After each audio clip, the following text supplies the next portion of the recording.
Welcome back, Crusaders. This is a first impressions of Sandland, the video game. Now, Sandland is an Akira Toriyama property. It was created back in 2000, I believe. It debuted in Shonen Jump magazine, and then got some popularity and ended up getting a CGI anime that was announced in, I believe, 2023 at San Diego Comic Con. Let's see here. Yeah, announced in 2022 that they're making it, but premiered in 2023 at the San Diego Comic Con. And then went on to make 13 episodes of that, and then they ended up having an announcement for a video game on June 8th at the Summer Game Fest of 2023, and now they've released the full-blown title on next-gen consoles back in April. Now, this is an Akira Toriyama property, like I said, so you most likely know him from Dragon Ball. That's his design. He illustrated and also created Sandland. Sandland is a story that follows Beelzebub, who is Lucifer's son, and their adventures in Sandland, which is kind of a war-torn country that, after all the wars and fighting and whatnot, has lost all its water. This game is actually fairly good, and what I do like about it is that it's kind of vehicle combat based, but also has action fighting in it as well. I like the fact that they kind of toned down the RPG elements of it and focused more on action RPG. You don't have turn-based combat at all. It's all live action. But there's definitely a focus on vehicles, specifically a tank that you get to build and customize, and then you get various other vehicles that you get to build, even not exactly an Akira bike, but something close to an Akira bike to drive, which all you get to add your own type of weapons to them, and all have different types of abilities that you're going to want to use. I found this game to be very fun and actually very reminiscent of Skies of Arcadia. In the sense that Skies of Arcadia starts off kind of with a small little area, and then gets bigger and bigger and bigger to the point where in Skies of Arcadia you traverse the entire planet and even end up on the moon and on the surface. That game gets so much bigger as you play it, where Sandland is a pretty big and huge landscape to play through, but it also opens up even more as you play through the story, which gives me that feel like Skies of Arcadia, where you get to go to a completely different area after you think, hey, we solved the problem and we're moving on. Another problem pops up, and you and your friends go on another adventure, and you find out more mysteries and more twists, and you end up jumping into a much grander adventure than you expected. If you're a fan of Akira Toriyama's style, you're definitely going to like this. It fits his art style perfectly. If you're not that big of a fan of it, maybe you might not care for it. I know a lot of people play the demo and did not care for the vehicle combat.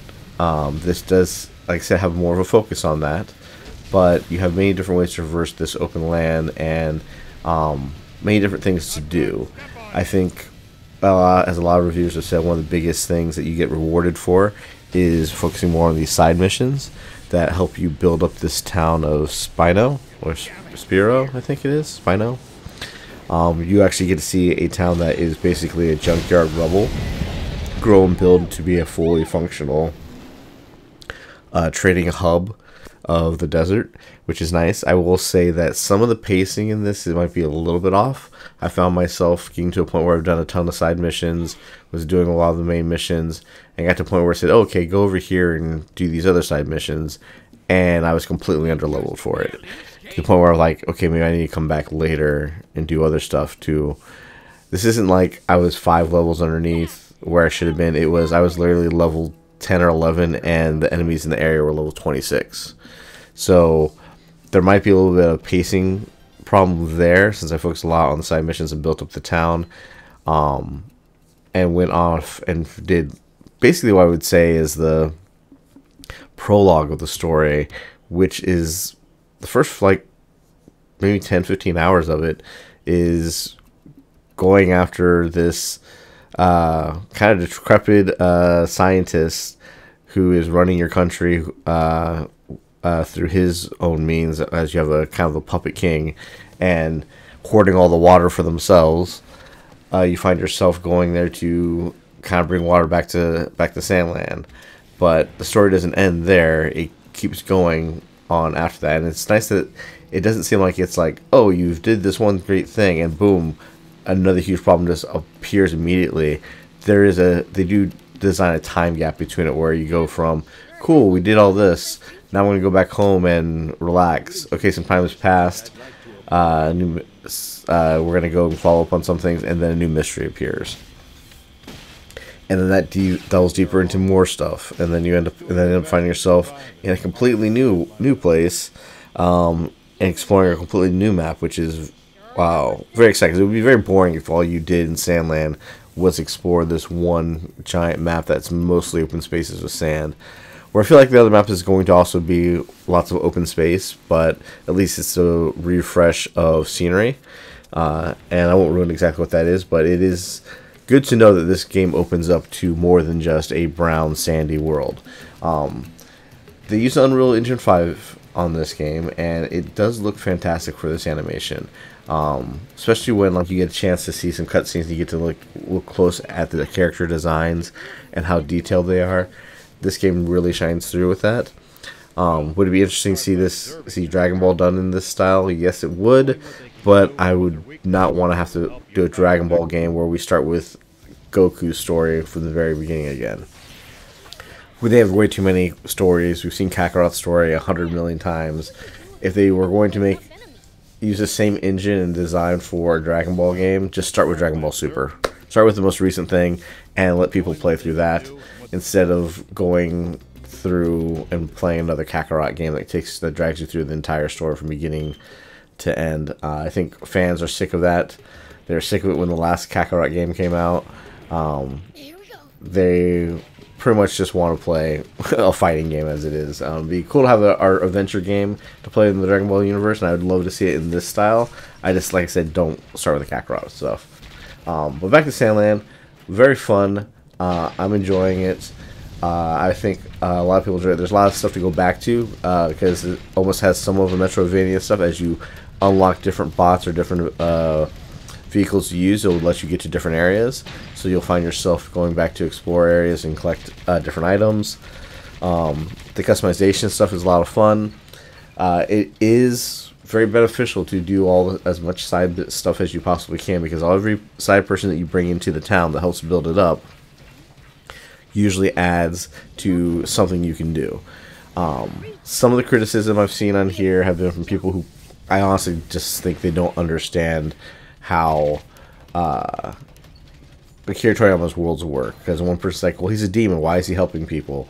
It's like, demon is just a classification of a species. This doesn't mean that they're designed to be completely evil and kill and horribly disfigure human beings.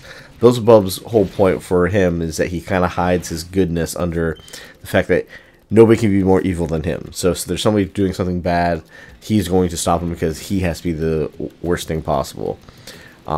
Whether he chooses to be bad or not, that's on him. He just doesn't want anyone else to be known as eviler than he is. So he also sees a balance of where he explains it as like, well, I need humans to terrorize. So if all the humans die of thirst or they all die off, we'll have nothing to do.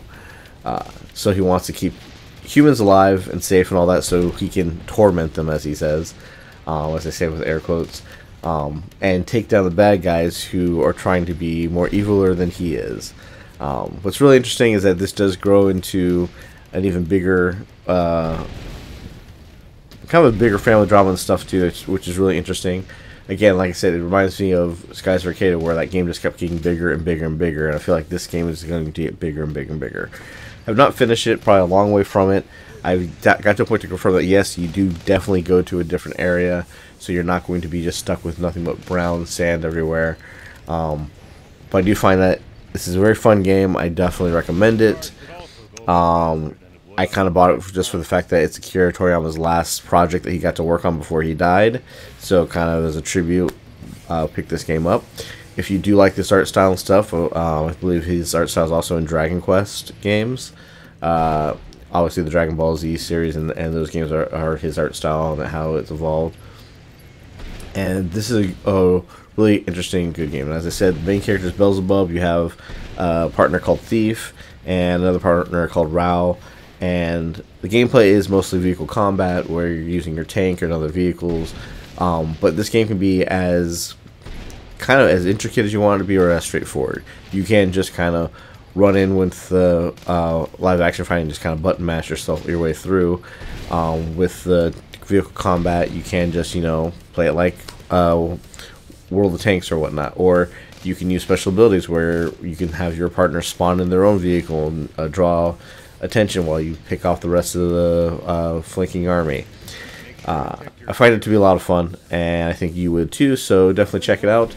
It's available on all next-gen platforms. Lots of fun. I definitely recommend picking it up. It's a great tribute to Akira Toriyama. I think he was very proud of this game, and I find it to be a lot of fun and not lacking in very many ways. So check it out.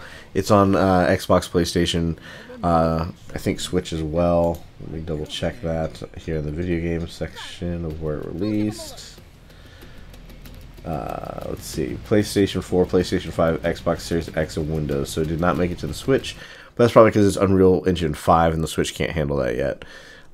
But definitely a fun game. If you like the animation style and you're a fan of the Sandland series already, you'll definitely enjoy this. I feel like everything fit perfectly and everything sounded as I expected. So like the dub's really done well, the art's done well.